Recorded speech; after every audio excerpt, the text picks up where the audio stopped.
Hello students, I am your teacher for today's lecture. In this lecture, we are going to continue with our topic sequences and series. Now, in the last lecture in sequences and series, first of all, we had seen the difference between similar looking terms like sequence, progression and series, right? And then we defined the first progression, that is arithmetic progression, in which difference between consecutive terms was same. And in that case, we had seen the formula for nth term of AP and sum up to n terms of AP. And I gave you some very important direct results on which we had done some questions also, and you have seen that we could do those questions very quickly if we use those direct results. Alright. Now today also we are going to continue with arithmetic progression only. First of all, now in this lecture we are going to do properties of AP. Alright. So let's start beta. Alright. So the first thing that we are going to do here would be properties of AP. So that is the first thing. Now these properties again are very useful in solving questions. Alright. Now let me take up the first property. Now the first property would be that if we have an AP, if A1, A2, A3, these terms are in AP, alright, and their common difference is D. Suppose these terms are in AP and they have common difference D, and we have K, any non-zero real number. Okay? K is non-zero and it is real. Then what happens if you add same number to all the terms, you subtract same number to all the terms, you multiply all the terms by same number, and we divide all the terms by same number. Now let's see, in this case part 1, so if you have this as an AP, then A part. Let us add same number K to all the terms, A1 plus K, A2 plus K, then A3 plus K, and so on. Is it okay? Now if you add same number to all the terms, then new sequence will again be an AP. Not only this, its common difference will also remain same. Is it okay? So new terms will be in AP again, and common difference is also going to remain the same.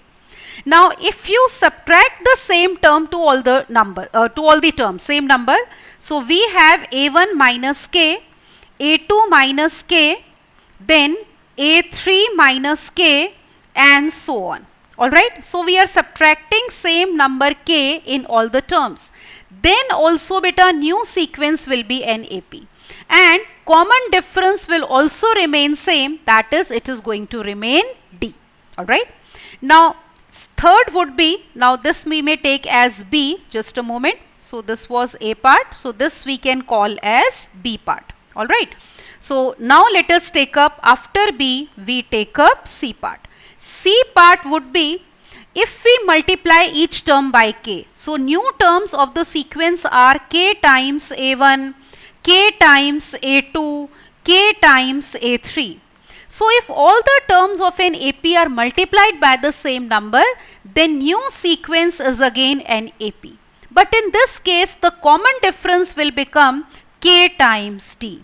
Why? You can see it's very easy to understand, like in this AP. Can you see? This is the AP, common difference was D. So what does D mean? A2 minus A1, A3 minus A2. Now in this case, if you subtract the consecutive terms, what will you get? K times A2 minus A1. So here A2, in this case, A2 minus A1 was D. So now we have K times D. So common difference is KD. Alright. And similarly D part, if we divide beta each term by K, A1 upon K, right? A2 upon K. So we are dividing each term by the same number. So new sequence will again be an AP, and common difference will also get divided by K. तो common difference भी जो है आपका बेटा वो K से क्या हो जाएगा? Divide हो जाएगा. Alright. Now, so what have we done in the first property? Look carefully, that if you have AP, A1, A2, A3 and common difference is D, and K is any non-zero number, then if you add K to all the terms, new sequence is AP, common difference remains the same. Alright. Then if you subtract K with all the terms, K in all the terms, then new sequence is again an AP, common difference also remains the same, alright, because if you subtract you will get d only. But if you multiply by k, common difference also gets multiplied by k, and if you divide by k in all the terms, then common difference will also get divided by k. So that's the first property. Now let us take up the second property, beta. In second property we are going to take two APs. Now let me take first AP. Suppose first AP is A1, A2, A3, so on, and suppose its common difference is D1. Okay. Now we have second AP given by, say, B1, B2, these are the terms of AP, B3, so on. Common difference, suppose, of this AP is D2. This is the common difference. Then what happens? If you, part A let us take, if we add the corresponding terms. What do we mean if we add the corresponding terms? Look here, to the first term we are going to add the first term. Alright, see, this is the first term A1, just a moment. Yes, to the first term A1 we are going to add B1. So corresponding terms are added. Similarly to the second term we are adding second term, to third term we are adding third term. So that is what we mean when we say we are going to add the corresponding terms. So let me take up, if you have A1 plus B1, then A2 plus B2, similarly A3 plus B3, and so on. Then this new sequence is again an AP. And common difference will also get added if you are adding the terms. So in this case common difference will become D1 plus D2. Similarly if you subtract, see, if I take A1 minus B1, then A2 minus B2, now we are subtracting the corresponding terms, A3 minus B3, and so on. New sequence will again be an AP, and the common difference will also get subtracted, so it will be D1 minus D2. Alright. Now what happens is, if you multiply the corresponding terms or divide the corresponding terms. So let's look at the C part. Suppose we are multiplying the corresponding terms, right? A1 B1, A2 B2, A3 B3, and so on. So अगर हम बेटा corresponding terms को multiply कर रहे हैं ना, तो in general we do not get an AP. तो it is not always AP. Alright? In general हमें AP नहीं मिलती है. कोई भी आप दो APs example लेके उनको multiply करके terms को verify कर सकते हो. Similarly D part.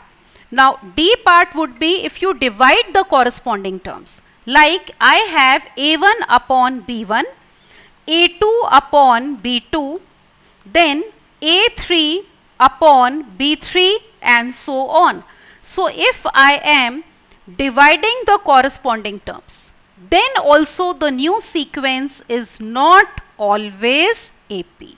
Alright, so in general, on dividing the corresponding terms of two APs, you will not get an AP. So what was the second property? Look here carefully, that if you have two APs with common difference D1 and D2, if we add the corresponding terms, new sequence will be AP and common difference will also get added. If you subtract the corresponding terms, then new sequence is again an AP and common difference is also subtracted. But if you multiply the corresponding terms, then new sequence is not always AP, and similarly if we divide the corresponding terms, then new sequence is not always AP. Alright, so this was the second property. Now let's move on to the third property.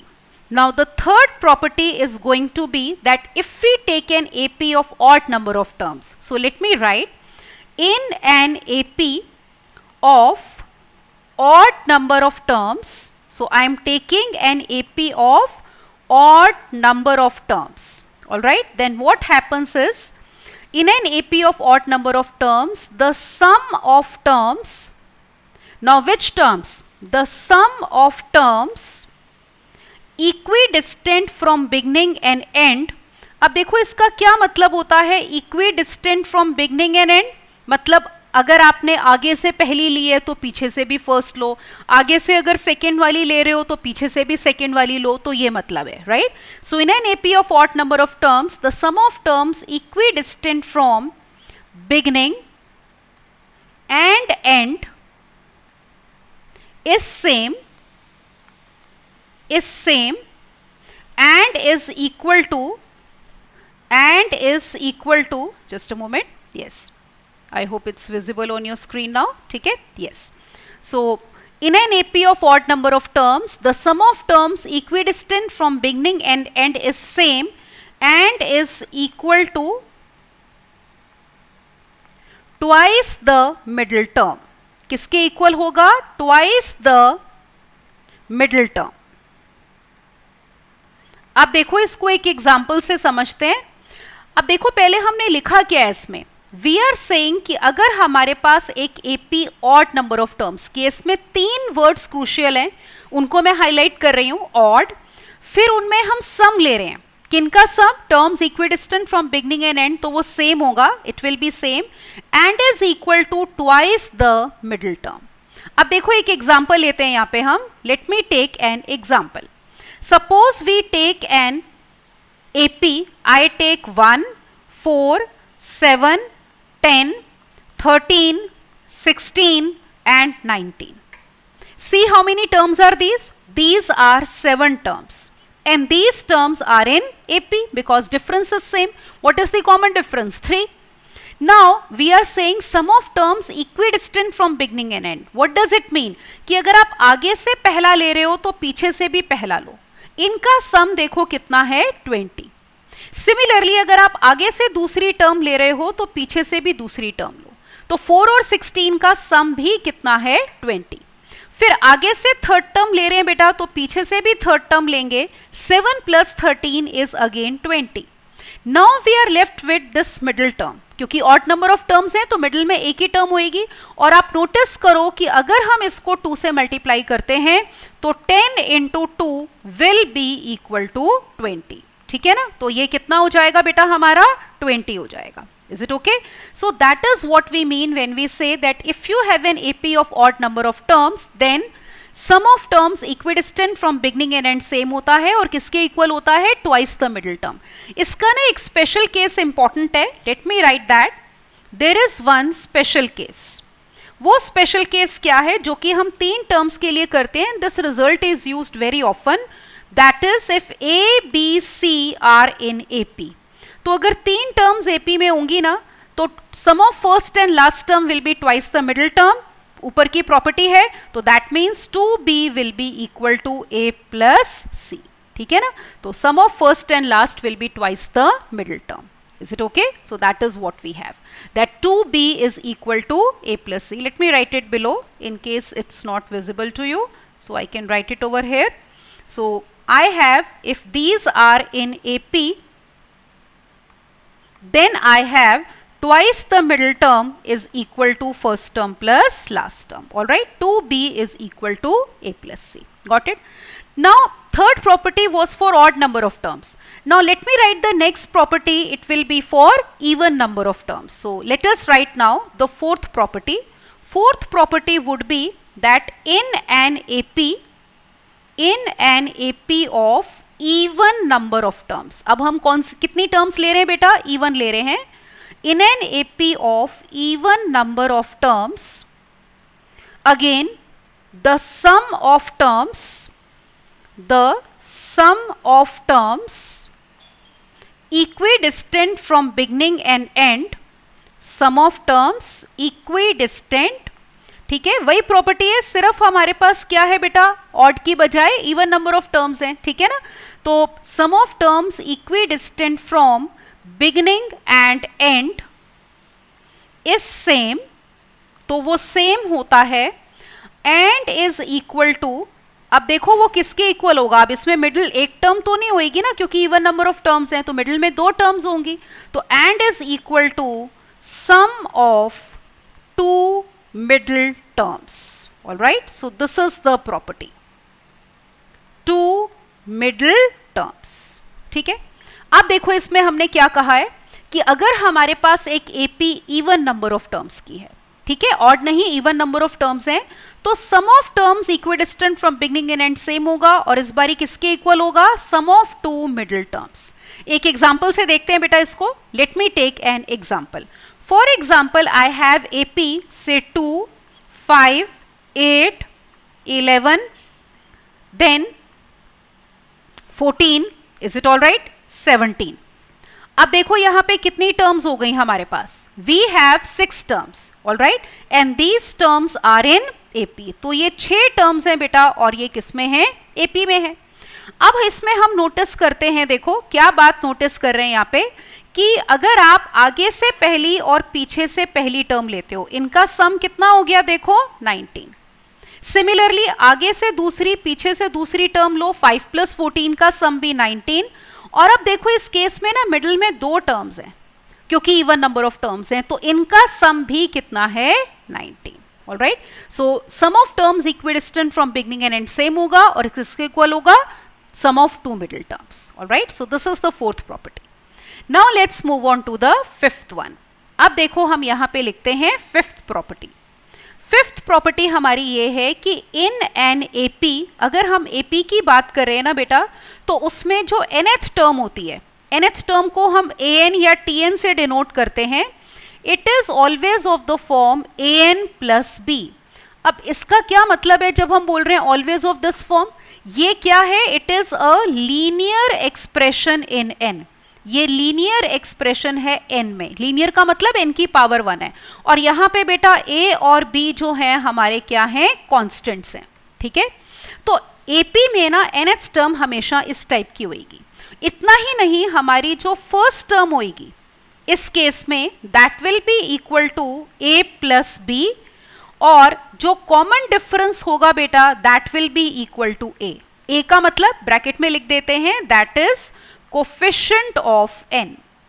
Is it all right? तो देखो हमने क्या property लिखी है यहाँ पे, कि एक एपी में हमेशा nth term linear expression in an होता है, ऑल राइट, और उसमें फर्स्ट टर्म, जैसे आप n को 1 पुट करोगे तो फर्स्ट टर्म आएगी ना यहाँ पे, इसमें अगर हम n को 1 पुट कर दे तो a प्लस बी, और कॉमन डिफरेंस हमारा a होगा n का कोफिशिएंट। एक एग्जांपल लेते हैं, देखो फॉर एग्जांपल अगर मेरे पास एक AP में nth टर्म है सपोज 5n + 3, तो ये AP बनेगी देखो, और उसमें this will be an AP, उसकी फर्स्ट टर्म कितनी होगी, a प्लस बी, मतलब 5 + 3 8 होगी बेटा, और कॉमन डिफरेंस n का कोफिशिएंट कितना होगा, 5। तो देखो AP क्या बन गई, फर्स्ट टर्म आपकी 8 है, 8 + 5 13, 13 + 5 18, 18 + 5 23, तो this will be the AP। आप इसमें देखो n की वैल्यूज पुट करके देख सकते हो, अगर n 2 है तो ये 13 हो गया, n 3 है तो 15 + 3 18 एंड सो ऑन।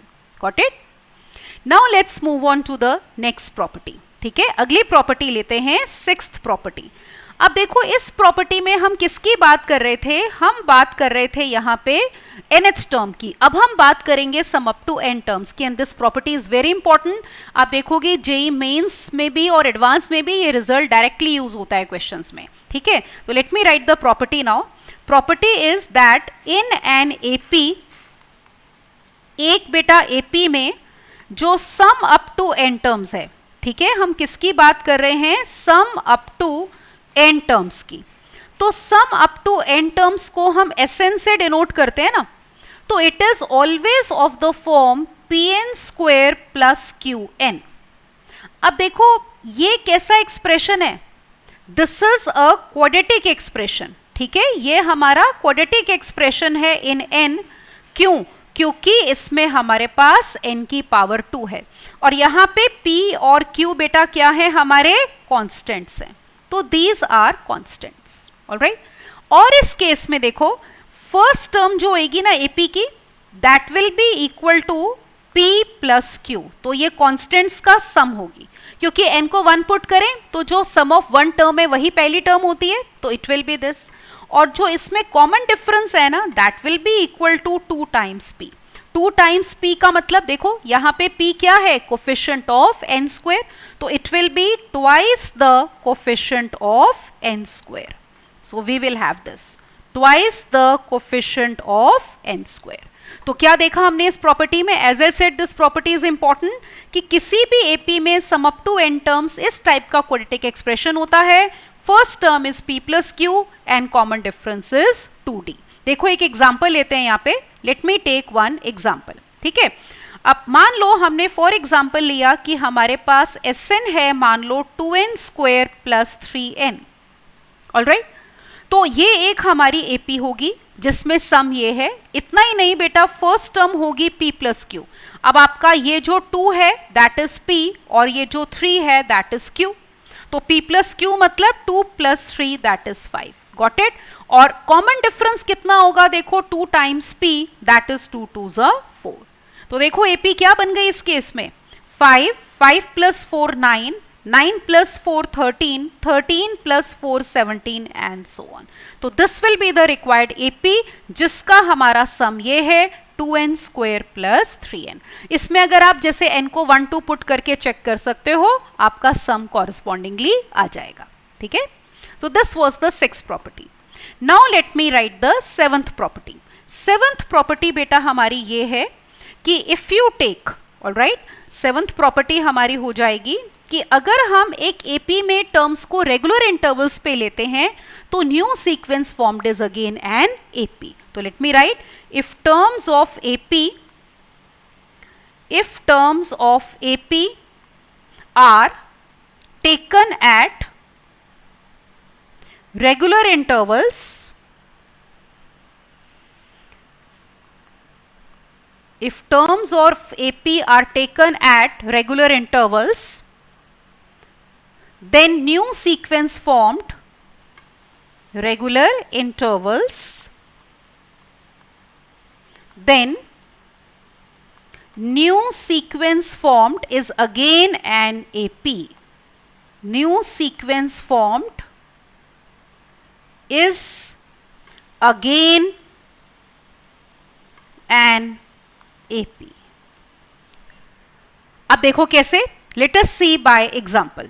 ठीक है, अब देखो इसमें let me take now example. Suppose आप कोई भी AP ले लो, मान लो 1 3 5 7 9 11 13 15 राइट 17 19 एंड सो ऑन.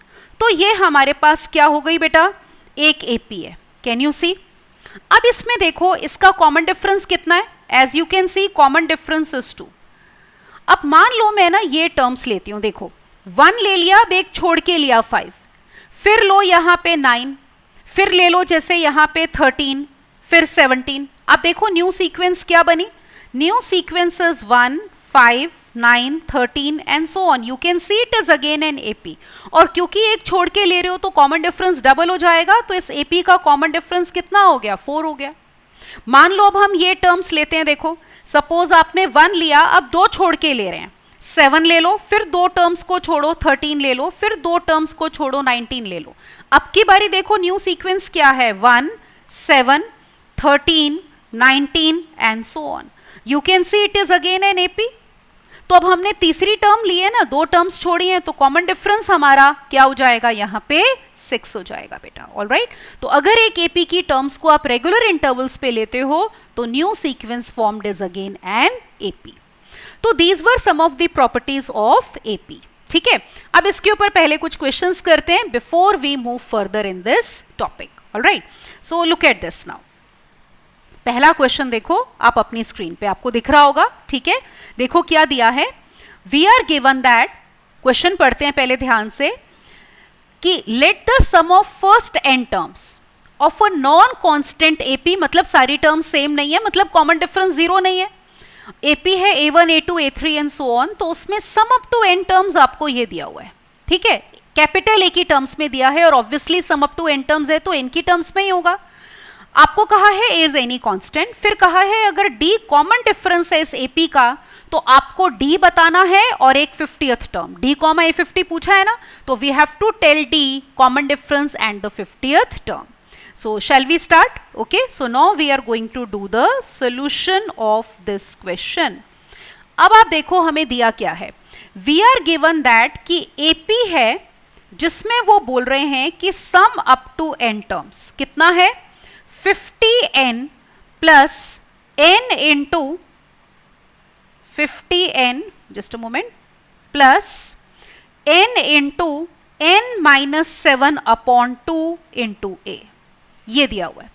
अब देखो इसमें हम क्या करेंगे, सबसे पहले इसको n स्क्वायर और n वाली टर्म्स अलग अलग कर लेते हैं। तो इसमें लिख सकते हैं इसको 50n plus a by 2 n square बेटा, और minus 7a by 2 into n। अब देखो n वाली ये दो टर्म्स हैं, ठीक है, ये देख सकते हो आप, एक तो ये टर्म है बेटा n वाली और एक ही है, तो इन दोनों टर्म्स को हम क्या करेंगे, कंबाइन कर देंगे। तो I can write my S n equal to a by 2 n square plus कितना हो गया 50 minus 7a by 2 multiplied by n। अब ये मेरा आ गया एस एन, ठीक है। अब देखो हमें कौन सा डायरेक्ट रिजल्ट या जो प्रॉपर्टी हमने करी है वो हमें ध्यान में आनी चाहिए। हमने ये प्रॉपर्टी करी है कि किसी भी एपी में S n is of the form, अभी मैंने बताया आपको क्वाड्रेटिक एक्सप्रेशन होता है p n square plus q n, और हमने कहा फर्स्ट टर्म होती है p प्लस क्यू, और कॉमन डिफरेंस कितना होता है बेटा 2p, twice the coefficient of n square. अब आप यहाँ पे नोटिस करो n स्क्वायर का कोफिशिएंट a बाय 2 है और n का कोफिशिएंट ये है, तो एक तरह से मेरे पास ये हो गया हमारा p और ये हो गया q। So let us write the first term now. तो फर्स्ट टर्म ap की होगी p plus q which is equal to a by 2 plus 50 minus 7a by 2, यही होगा ना, ठीक है। तो ये कितनी आ गई देखो 50 minus 3a, so this is the first term. अब कॉमन डिफरेंस कितना है 2p, तो it will be equal to 2 times a by 2, मतलब कितना a, तो कॉमन डिफरेंस भी आ गया और हमारे पास फर्स्ट टर्म भी आ गई। अब क्या पूछा है देखो, दो बातें, एक हमें पूछा है आपको यहाँ पे d और एक a50, देख रहे हो आप ऊपर, तो 50th टर्म हम यहाँ पे निकाल लेते हैं बेटा। तो late me obtain the 50th term, तो a50 we are going to find now. थोड़ा सा इसको ऐसे कर लेते हैं ताकि ऑप्शंस हमें दिखती रहें। Alright, so now we are going to obtain a50। 50th term कैसे निकालते हैं, a plus n minus 1 into d का फॉर्मूला तो याद ही होगा ना, a प्लस 49d, तो वैल्यूज पुट कर दो। a है 50 माइनस 3a और 49 टाइम्स d कितना आया है a, so therefore we get, यहां से हमें मिल गया बेटा 50th टर्म हो गई कितनी 50 प्लस 46a, तो ये हमारे पास 50th टर्म आ गई।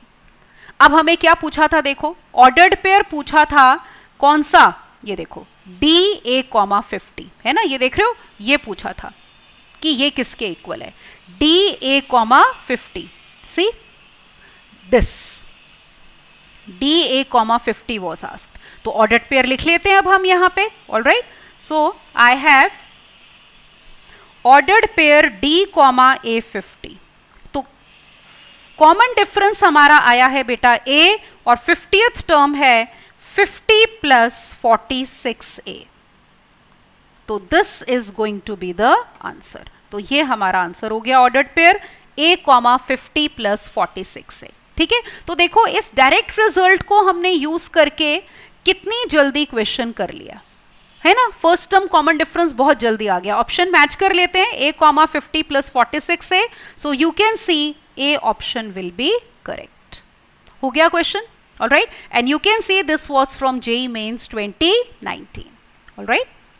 Let's move on to the next question बेटा। अगला क्वेश्चन देखो, let's see what it is।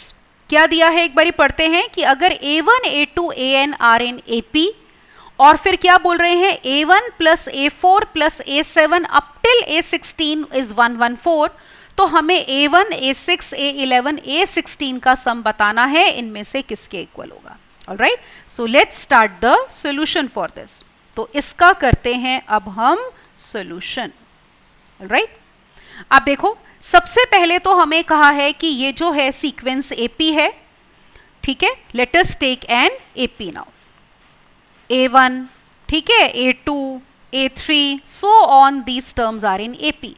अब सबसे पहले ये ऑब्जर्व करो किन टर्म्स का सम दिया है, देखो A1, A4, A7, अब इसमें ना नोटिस करो बीच की टर्म्स यहाँ पे देखो इस जगह पे मिसिंग है, तो हम वो लिख लेते हैं। आप देख रहे हो A1 से A4 कैसे आया, सफिक्स में 3 ऐड करके, 1 + 3 इज 4, 4 + 3 इज 7 यहाँ पे, तो अगली टर्म 7 + 3 क्या हो जाएगी यहाँ पे 10, तो A10, 10 में 3 ऐड करो 13, 13 में 3 ऐड करो 16, तो देखो यहीं तक जाना था ना, आखिरी टर्म यहाँ पे देखो 16 है, तो this sum is given to be, ये सम हमें बेटा पूरा कितना दिया हुआ है 114, alright, so this sum is 114। अब देखो इसमें क्या रिजल्ट यूज होगा कि कैसे हम क्वेश्चन को बिना ज्यादा कैलकुलेशन किए फटाफट कर सकते हैं। आपको याद होगा कि हमने एक प्रॉपर्टी करी थी कि अगर sum of terms equidistant from beginning and end लेते हैं तो उनको एपी में, ठीक है, तो वो सम सेम होता है। अब आप एक चीज ध्यान से देखना, जैसे ये A1 है, ये A16 है, मान लो 16 टर्म्स हैं एपी में, ये फर्स्ट टर्म हो गई, ये लास्ट टर्म हो गई, और हम मान लेते हैं कि सपोज इनका सम जो है ना बेटा मान लो S है। अब आप देखो जैसे यहां पे इनके सफिक्स का सम कितना है, 1 + 16 सफिक्स का सम कितना आ रहा है 17। अब आगे से दूसरी और पीछे से दूसरी टर्म देखो, इनमें सफिक्स देखो क्या क्या है, 4 है इसमें और इसमें 13 है, 4 + 13 भी कितना होता है 17। इससे पता है क्या पता चल रहा है कि अगर ये आगे से दूसरी टर्म फोर्थ टर्म है तो ये पीछे से फोर्थ टर्म होगी, तो इक्विडिस्टेंट टर्म्स अगर आगे और पीछे से लेंगे तो सम सेम होता है ना। तो अगर हमने A1 + A16 का सम बेटा S लिया है तो इसका मतलब ये हो गया कि आगे से फोर्थ और पीछे से फोर्थ टर्म का सम भी कितना होगा S होगा, तो this sum is also S। अब लुक एट दिस A7 और A10, इनमें सफिक्स का सम देखो, 7 + 10 is again equal to 17। What does this suggest कि अगर आपका A7 आगे से 7th टर्म है तो A10 पीछे से 7th टर्म है, तो यहां पे हमें ये भी मिलता है also, we can say A7 और A10 भी किसके इक्वल होगा S के, तो इन दोनों का सम भी कितना हो गया S। तो आप देखो यहां पे हमारे पास 3 S हो गए, S, S और S। Is it all right? So what are we getting, 3S is equal to 114, तो S कितना आ गया 114 divided by 3। Is it all right? तो कितना आ जाएगा ये 3 और फिर कितना आपका 24, 3 8 जा, तो S is coming out to be 38। अब देखो हमें चाहिए क्या, इसमें देख रहे हो आप, हमने कोई first term common difference assume ही नहीं किया, उसकी जरूरत ही नहीं है, we can do this question without using that. अब जो सम चाहिए वो है A1 A6 A11 A16, so let me take, we require this sum now, A1 A6 A11 और A16, ठीक है, ये सम हमें चाहिए। अब आप एक चीज देखो, ये आप देख रहे हो हमने कहा कि A1 और A16 का सम हम S से डिनोट कर रहे हैं, तो इसका मतलब ये हुआ कि ये वाला सम तो मेरा कितना है इन दोनों टर्म्स का S। सफिक्स का सम कितना था 17 था ना, ये देखो 1 और 16 का सम 17 था, और यहाँ पे 6 और 11 का सम भी तो 17 है, तो इसका मतलब अगर A6 बेटा आगे से 6 टर्म है तो A11 पीछे से 6 टर्म होगी, और sum of terms equidistant beginning and end AP में सेम होता है, तो ये सम भी S हो जाएगा। अब हमारे पास कितने S हो गए, 2 S हो गए, है ना, तो ये सम कितना आ गया 2 टाइम्स S, तो that means 2 × 38. So what is the answer? 76. So that is the answer. जो हमें सम पूछा था जिन टर्म्स का, उनका सम हमारे पास आ गया 76. So you can see that B option will be correct. Is it all right? तो ये B option मेरी correct है। तो इसमें हमने प्रॉपर्टी से कर लिया विदाउट यूजिंग फर्स्ट टर्म और common difference. Is it okay? अगला क्वेश्चन देखते हैं। Look at on your screen. This is the 5th question now. Okay, इसके लिए ना हम पहले सिलेक्शन ऑफ टर्म्स की यहाँ पे बात करते हैं, so let me do that, ठीक है। अब जैसे ये तो हमने प्रॉपर्टीज करी थी, अब देखो अगर मैं बात करूं, हेडिंग देते हैं selection of terms in AP, selection of terms in AP. अब पता है यूजली तो एपी में हम क्या लेते हैं बेटा, फर्स्ट टर्म ए लेते हैं, कॉमन डिफरेंस डी लेते हैं, तो अगर आपकी फर्स्ट टर्म ए है, कॉमन डिफरेंस डी है, तो यूजली एपी क्या होती है, ए + डी, a प्लस 2d, है ना, सो ऑन। तो ऐसे हम टर्म्स आगे आगे लेते जाते हैं। लेकिन कुछ स्पेशल केसेस में, कौन से स्पेशल केसेस? पहला देखो, अगर आपको sum of 3 terms in AP दिया है, sum of 3 terms in AP, 3 terms in AP, तो हमें क्या टर्म्स लेने पे बेटा कन्वीनियंट रहेगा वो हम देखते हैं। ठीक है, अब 3 टर्म्स ले रहे हो तो आप कहोगे कि मैम वो 3 टर्म्स हम ये ले सकते हैं ना। देख कौन सी वाली, ये देखो a है ना, a प्लस डी, ये वाली टर्म a, देख रहे हो, फिर a प्लस डी और a प्लस 2d, ये 3 टर्म्स भी तो ली जा सकती हैं। पर अगर इनको ऐड करोगे ना तो आपको एक इक्वेशन मिलेगी a और d में, d कैंसिल तो होगा नहीं, तो थोड़ा क्वेश्चन सॉल्व करने में आगे बेटा मुश्किल हो जाता है। तो कन्वीनियंट क्या होगा? देखो आपको पता है एपी में अगर आगे जाते हैं तो डी ऐड होता है। अगर मैं इसमें एक पिछली टर्म लिखूं तो वो a माइनस डी हो जाएगी। अब आप नोटिस करो कि अगर हम अब ये वाली 3 टर्म्स लेते हैं, a माइनस डी और a प्लस डी, ये 3 टर्म्स, तो ऐड करने पे आपका ये माइनस डी और ये प्लस डी कैंसिल हो जाएंगे, तो इनका सम 3 आ जाएगा, जिससे ए की वैल्यू आ जाती है। अगर सम गिवन है तो क्वेश्चन सॉल्व करना इजी हो जाता है। तो that's why if we are given sum of 3 terms in AP, we should be taking terms as a minus d, a and a plus d, और इन टर्म्स में common difference कितना है? d है। Okay, इसी में देखो पहले कि अगर सम ऑफ 5 टर्म्स दिया हो, पहले 5 ले रही हूं मैं, सम ऑफ 5 टर्म्स इन एपी, इस केस में देखते हैं। अब देखो 5 टर्म्स लेनी है, तो अगर हम आगे आगे लेंगे तो डी कैंसिल नहीं ना होगा, तो क्या करो, देखो यहां पे मैं आपको दिखाती हूं। जैसे इस केस में, एक मिनट, इसमें पीछे की एक टर्म लिखते हैं यहां पे हम। सपोज a माइनस डी के पीछे की टर्म क्या हो जाएगी? a minus 2d। अब आप देखो अगर हम 5 टर्म्स ये वाली ले रहे हैं, कौन सी? a minus 2d, a minus d, a plus d और a प्लस 2d, ये 5 ही टर्म्स है ना। अगर आप ये लोगे तो क्या होगा? देखो ये वाला माइनस 2d इस 2d से कैंसिल हो जाएगा, ये माइनस डी से कैंसिल हो जाएगा, तो हमें 5a जो भी दिया होगा वो ले लेंगे और a की वैल्यू डायरेक्ट मिल जाएगी। All right, so when you are given 5 terms, so what you will do? You will take terms as a minus 2d, a minus d, a plus d and a plus 2d। ठीक है, हमें ये terms लेनी चाहिए तब, क्योंकि add करने पे d कैंसिल होगा, और इन टर्म्स में भी जो मेरा कॉमन डिफरेंस है वो कितना है? d है। अब मान लो अगर हमें कितना दिया हो, मान लो सम ऑफ 4 टर्म्स दिया हो, ठीक है, तो 4 टर्म्स में देखो क्या होगा अब हमारे पास। अब अगला केस में लेती हूं, थर्ड केस। ठीक है, अगर हमें sum of 4 terms in AP given हो, तब हमें टर्म्स क्या लेनी चाहिए? अभी देखो पीछे मैंने टर्म्स कुछ ऐसे लिखी थी ना, a minus 2d, a minus d, a plus D, a plus 2d, बेटा ऐसे लिख रहे थे। ऑल राइट, तो आप ये सोचो कि अगर हम किसी को ये लगे अगर कि मैम हम क्या 4 टर्म्स ये ले सकते हैं, a minus 2d, a minus d, a plus d और a प्लस 2d, देखो ये वाली जिनको मैं हाईलाइट कर रही हूं, तो वो बात सही है कि अगर आप ऐड करोगे तो इसमें d कैंसिल हो जाएगा, पर ये AP में नहीं है। क्यों AP में नहीं है? देखो इन टर्म्स में कॉमन डिफरेंस d है, और इन टर्म्स में इसको तो हम ले ही नहीं रहे, तो इनमें तो कॉमन डिफरेंस 2d हो गया, तो डिफरेंस सेम ही नहीं है, तो ये टर्म्स AP में नहीं है। ऑलराइट, तो फिर क्या टर्म्स लेनी चाहिए देखो AP में? So now let me tell you this. ठीक है, which are the terms that we should be taking in AP? तो we should be taking a minus 3d, a minus d, a plus d और a plus 3d। अब अगर आप in terms को बेटा add करते हो ना तो आपका d कैंसिल हो जाएगा, और moreover these terms are in AP, क्योंकि इनमें कॉमन डिफरेंस कितना है? 2d है। ठीक है, तो जब 4 टर्म्स दी होती हैं तो हम ये लेते हैं। इसी तरह अगर 6 दी होंगी तो एक टर्म पीछे चले जाओ, एक टर्म आगे चले जाओ, and so on, you can continue. Is it all right? अब देखो इसके ऊपर एक क्वेश्चन करते हैं हम। Look at this question now.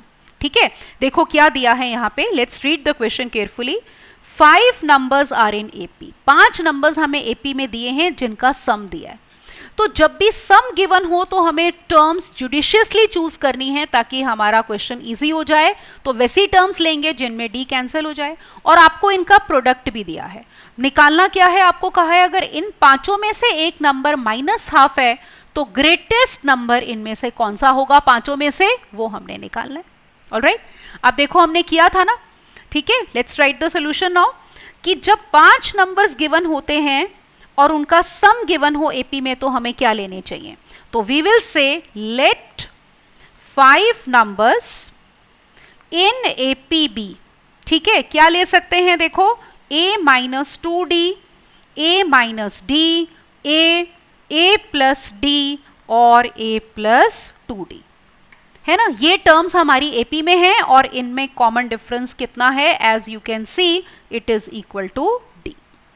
अब इनका हमें सम दिया, देखो sum is given to be 25, तो लेट अस टेक, तो सम इज इक्वल टू 25। अब जब आप ऐड करोगे देखो तो ये d वाली टर्म्स कैंसिल हो जाएंगी, -2d 2d से कैंसिल हो जाएगा और -d d से कैंसिल हो जाएगा। ऐड कर लेते हैं तो बाकी ऐड करके कितना आ गया, 5a। तो 5a is 25, that means we get value of a directly as 5, तो a की वैल्यू 5 आ गई। फिर क्या गिवन है, देखो आपको गिवन है प्रोडक्ट इज 2520, तो जो इनका प्रोडक्ट है बेटा that is given to be equal to 2520। अब देखो इन्हीं टर्म्स का हमने प्रोडक्ट लेना है, जो सारी टर्म्स हैं ये वाली, ठीक है, जिनमें a हमें पता चल चुका है, तो a की वैल्यू पुट करते हैं और प्रोडक्ट ले लेते हैं। तो that means we get 5 - 2d into 5 - d into 5 into 5 plus d into 5 plus 2d, ठीक है। ये प्रोडक्ट है आपका 2520। अब इसको सॉल्व करके हमने d निकालना है। एक तो देखो ये 5 कैंसिल हो जाएगा, यहाँ पे कितना आ जाएगा 504, और यहाँ पे पहले इन दो टर्म्स को देखो मल्टीप्लाई कर लेते हैं, ये टर्म को इसके साथ a+b a-b का फॉर्मूला लगेगा और इन दोनों टर्म्स को आपस में मल्टीप्लाई करते हैं बेटा। Alright, so let's do that. So let's see what do we get. तो ये हो जाएगा हमारे पास 25 - 4d² into 25 - d² is equal to 504। अब इस इक्वेशन को सॉल्व करना है, ठीक है। अब इस इक्वेशन को सॉल्व करने के लिए हम क्या कर सकते हैं, जैसे इजी रहेगा d² को बेटा t पुट कर लेते हैं, ठीक है ना, तो आपके पास क्वाड्रेटिक बन जाएगी, अभी d की पावर 4 आएगी वरना। तो ये है आपके पास 25 - 4t into 25 - t is equal to 504। Is it okay.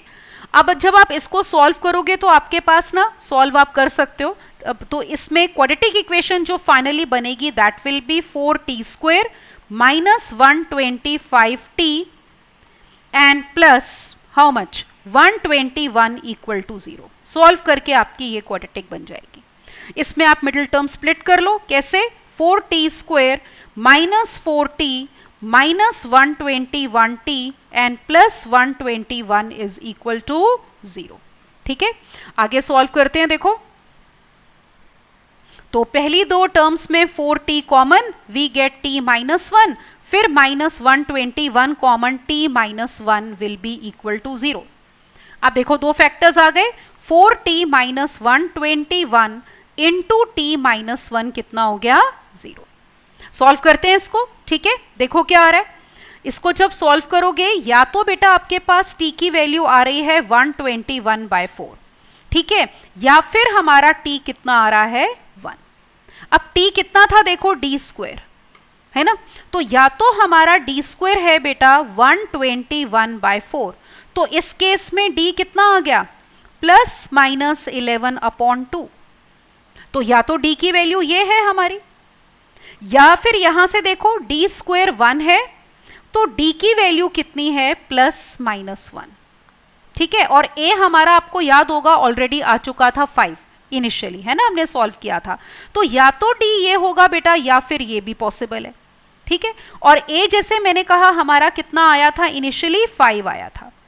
अब देखो क्वेश्चन में एक इंपॉर्टेंट बात जो हमें ये बताएगी कि कौन सा केस लेना है d का, ठीक है। There is some hint given in the question, so we have to keep our eyes open for that. देखो क्या था, हमें ये दिया था कि one of the 5 numbers is minus half, ठीक है, ये चीज कि उन पांचों में से एक नंबर कितना है, माइनस हाफ है, ये वाला है नंबर, ठीक है। तो अगर हमारे पास नंबर ये वाला है माइनस हाफ, और नंबर्स ये थे देखो a minus 2d, a minus d, a और a प्लस 2d।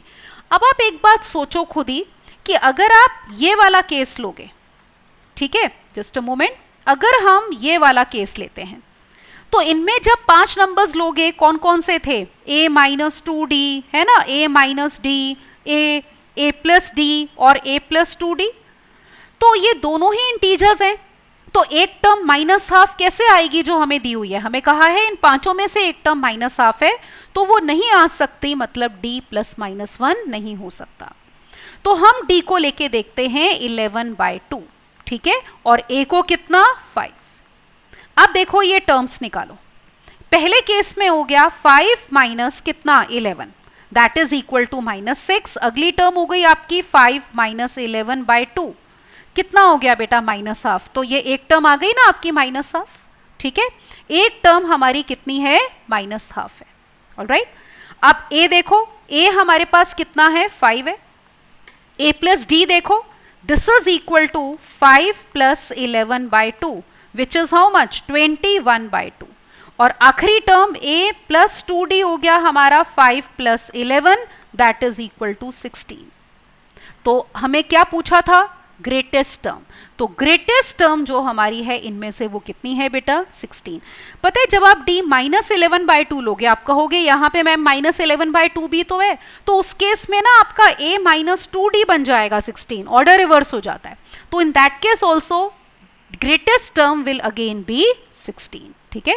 तो चेक करते हैं कौन सी ऑप्शन ट्रू है यहाँ पे, तो हमारे पास ग्रेटेस्ट टर्म 16 है, तो मतलब हमारे पास बी ऑप्शन क्या हो गई, करेक्ट हो गई। Is it okay? So B option is correct. So I hope this is clear. तो selection of terms की बात होती है तो हम judiciously select करते हैं ताकि question करना easy हो जाए, all right? Now let us talk about कि अगर आपको किसी AP में बेटा maximum sum पूछा हो या first negative term पूछी हो तो कैसे निकालेंगे, all right? तो वो देखते हैं अब हम। तो let us talk about maximum sum of AP, वो निकालना हो या फिर हमें निकालना हो फर्स्ट नेगेटिव टर्म, ठीक है। इन दोनों में से अगर हमें कुछ भी चाहिए तो हम कैसे निकालेंगे। अब पता है ये जो क्वेश्चन है ना, ये सिर्फ तभी पूछा जा सकता है अगर आपकी एपी जो है ना वो क्या कर रही हो, डिक्रीज कर रही हो। इफ एपी इज डिक्रीजिंग, इतना ही नहीं, and starting with positive quantity, ठीक है, एपी डिक्रीज कर रही है and starts with positive term, ये तो ही ये क्वेश्चन वैलिड है। अब इसमें करते क्या है इसको मैं आपको क्वेश्चन से एक्सप्लेन करती हूं। Is it all right? How do we find maximum sum of AP and first negative term? So let me take up a question for that to make you understand this concept. Now read this question. We have to find maximum sum of this series. Is it all right? Maximum sum पूछा है, तो let's do solution for that. क्योंकि इसमें अलग से कोई formula नहीं है. It is just a method which can be understood by taking one question only. All right? तो आप देखो करते हैं. अब आपको जो सीरीज दी है, सीरीज याद है ना, जब प्लस कर लेते हैं तो ये AP है हमारी 20 plus 19 1/3 plus 18 2/3 and so on. इसमें देखो ये टर्म्स कुछ मिक्स फ्रैक्शन में लिखी हैं, अगर आप प्रॉपरली लिखोगे तो कैसे हो जाएगा, 19 3 57 प्लस 1 58/3, ठीक है, 18 3 54 प्लस 2 56/3 एंड सो ऑन। अब देखो अगर आप डिफरेंस देखोगे इन दोनों टर्म्स में डिफरेंस कितना आएगा, देखो 58/3 minus 20 that would be -2/3। Okay, ऐसे ही इसमें से इसको माइनस करोगे, आप देख रहे हो -2/3 है, that means difference is same. Alright, अब देखो इसमें एपी डिक्रीज हो रही है ना, आप देख रहे हो टर्म्स 20 19 1/3 डिक्रीज हो रही है, तो मैंने कहा था ये मैक्सिमम सम तभी पूछा जा सकता है जब एपी डिक्रीज हो रही है और पॉजिटिव टर्म से स्टार्ट हो रही हो, तो फर्स्ट टर्म पॉजिटिव है।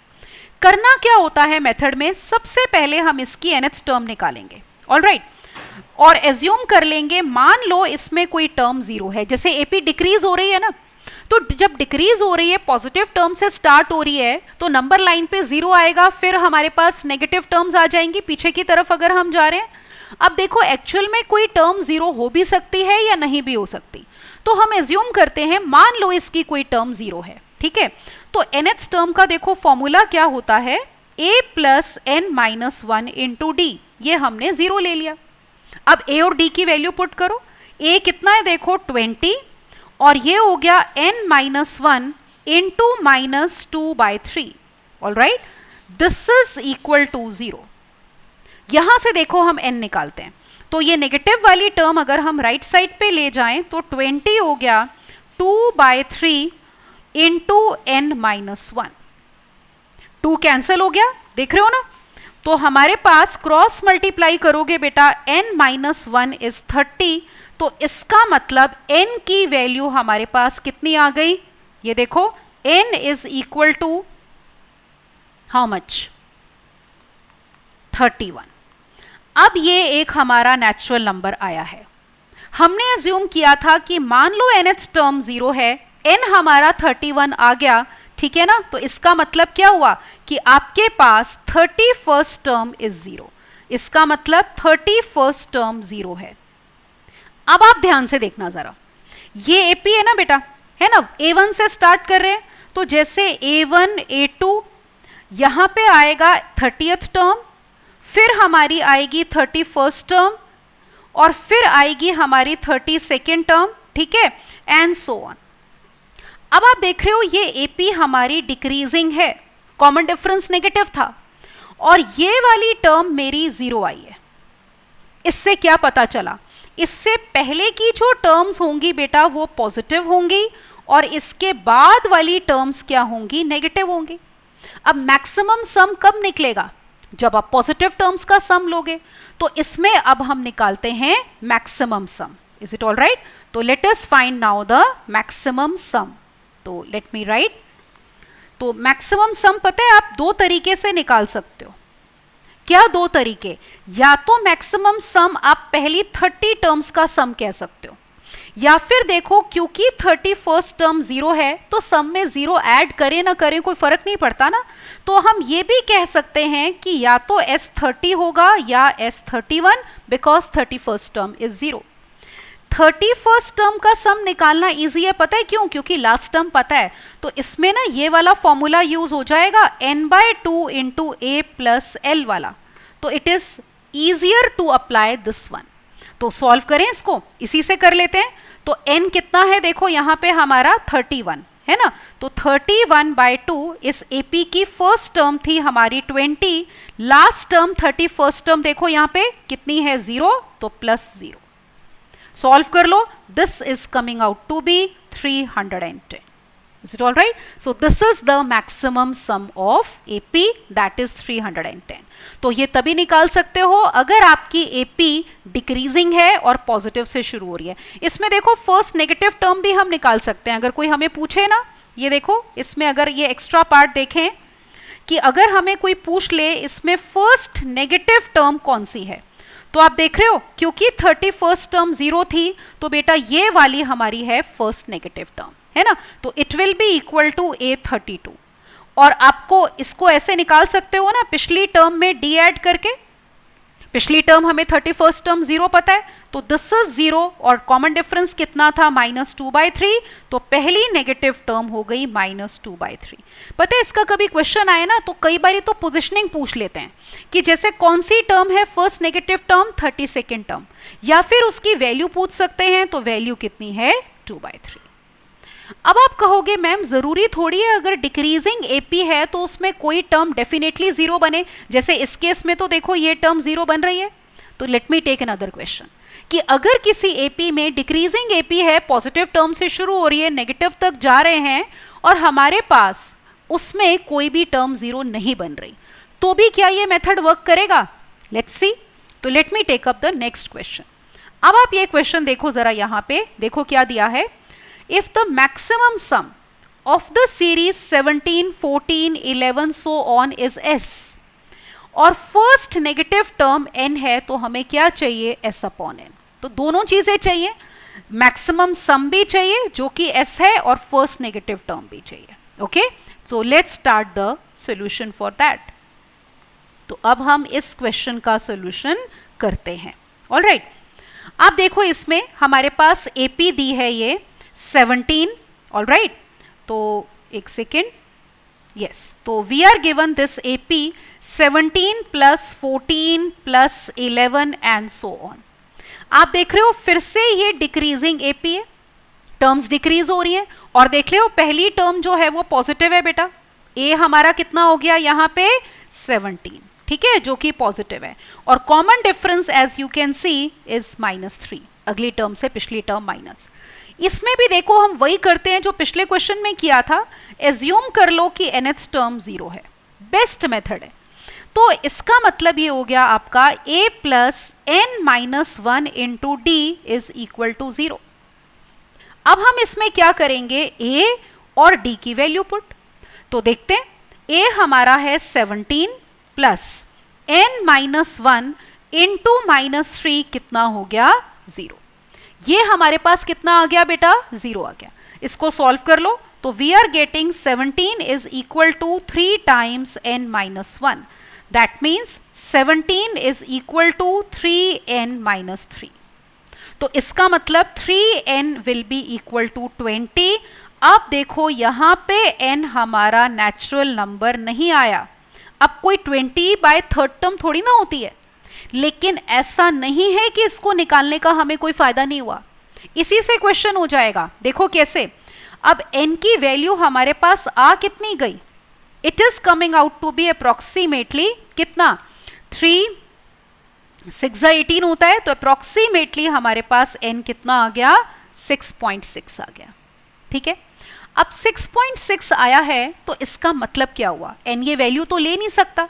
अब आप नोटिस करो, जैसे AP में हमारे पास है A1, A2, A3, A4, A5, A6, ठीक है, A7 and so on.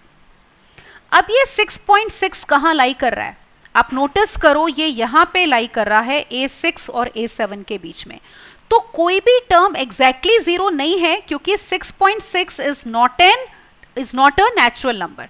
But हमें इतना पता चल गया कि इससे पहले वाली टर्म्स क्या होंगी, पॉजिटिव, और डायरेक्टली उसके बाद क्या स्टार्ट हो जाएंगी बेटा, नेगेटिव टर्म्स, बिकॉज 6.6 से पिछला नेचुरल नंबर 6 है और अगला 7 है। तो अब हम चलते हैं आगे, हमारा क्वेश्चन हो गया। पहले हमें चाहिए, मान लो, फर्स्ट नेगेटिव टर्म। तो लेट अस ऑब्टेन फर्स्ट नेगेटिव टर्म, जो कि हमारी होगी कौन सी, A7। ऑलराइट, तो वो होता क्या है, a plus 6d। We have a, we have d। a कितना था देखो इसमें, what was a and d, c। a वाज 17 और d कितना है, -3। पुट कर देते हैं इसमें, ठीक है, ये देखो, तो यहां पे a है हमारा 17 और ये है हमारा -3। तो this is equal to 17 minus 18, that is equal to -1। ठीक है ना, तो ये n से डिनोट कर रहे हैं वो क्वेश्चन में कि फर्स्ट नेगेटिव टर्म -1 है। दिस इंप्लाइज n की वैल्यू हो गई हमारी -1। Is it okay? आप देखो उसके बाद क्या करना है, मैक्सिमम सम पूछा है, तो वो हमने पिछले क्वेश्चन में भी निकाला था। अब मैक्सिमम सम किनका होगा, पॉजिटिव टर्म्स का होगा। तो इन टर्म्स का सम मैक्सिमम होगा, क्योंकि जब नेगेटिव टर्म्स ऐड होनी शुरू हो जाएंगी तो सम तो कम हो जाएगा, राइट? तो इट विल बी S6 का फॉर्मूला लगाते हैं यहाँ पे हम, क्या होता है, n/2, ये वाला formula, 2a plus n minus 1 into d. क्योंकि इसमें हमें A6 नहीं ना पता, तो we will be applying this formula. कितना आ गया देखो, it will be equal to बेटा 6/2 इंटू 2 टाइम्स a कितना था, 17, तो 17 2 ज़ा 34, 5 इंटू, क्योंकि n6 है तो n-1 5 हो गया, और d कितना था, -3। Alright, so this is equal to 3 times 34 and -15, हमारे पास ये आ गया। Is it okay? So we have this, कितना हो जाएगा देखो ये, So this will be 3 into 19. That is equal to 57. और मैक्सिमम सम को एस से डिनोट कर रहे थे बेटा, तो एस हो गया हमारा 57. ठीक है, तो देखो दोनों वैल्यूज आ गई हमारे पास. कौन कौन सी? एन की भी आ गई बेटा और एस की भी आ गई. अब क्वेश्चन में पूछा क्या था? Let us check. हमें क्वेश्चन में पूछ रहे थे किसकी वैल्यू? ये देखो S upon N. This is S upon N. तो निकाल लेते हैं. ठीक है, so let us find now S upon N. तो इट्स सिंपल नाउ. तो s upon n will be equal to 57 upon -1 which is equal to -57. ये हमारा आंसर आ गया. Is it okay? क्या आंसर है? देखो ऑप्शन चेक करें. All right. So let me check the options now. -57. तो आप देख सकते हो बेटा अपनी स्क्रीन पे कि B option will be correct. तो ये देखो B ऑप्शन आपकी करेक्ट हो गई. ठीक है, तो फिर से जब भी आपको ये दो बातें देखो पूछी होंगी एपी में, मैक्सिमम सम और फर्स्ट नेगेटिव टर्म, तो आपने स्टार्ट क्वेश्चन कैसे करना है? Let nth term be 0.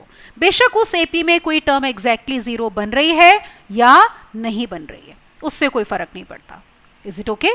और जैसे मैंने कहा ये क्वेश्चन तभी पॉसिबल है बेटा जब आपकी एपी जो है वो डिक्रीज हो रही है. जैसे यहाँ पे डिक्रीजिंग एपी है और कहाँ से स्टार्ट हो रही है? पॉजिटिव टर्म से स्टार्ट हो रही है. तभी आप डिक्रीज करके नेगेटिव टर्म्स पे जाओगे ना, और तभी मैक्सिमम सम मिलेगा आपको. ठीक है, तो I hope it's clear to you. Alright, ये तो आज हमने देखो क्या किया. We had done properties of AP. ठीक है, जिसमें हमने बहुत सारी प्रॉपर्टीज देखी, उनके ऊपर क्वेश्चंस किए, और एक मैंने आपको ये कॉन्सेप्ट बताया कि किसी भी एपी में हम मैक्सिमम सम या फर्स्ट नेगेटिव टर्म कैसे निकाल सकते हैं. ठीक है, और भी कॉन्सेप्ट्स हैं. we'll do it in the next lecture. So that is all in this lecture. All right, I hope you will enjoy the benefit of our courses. Thank you and bye bye beta.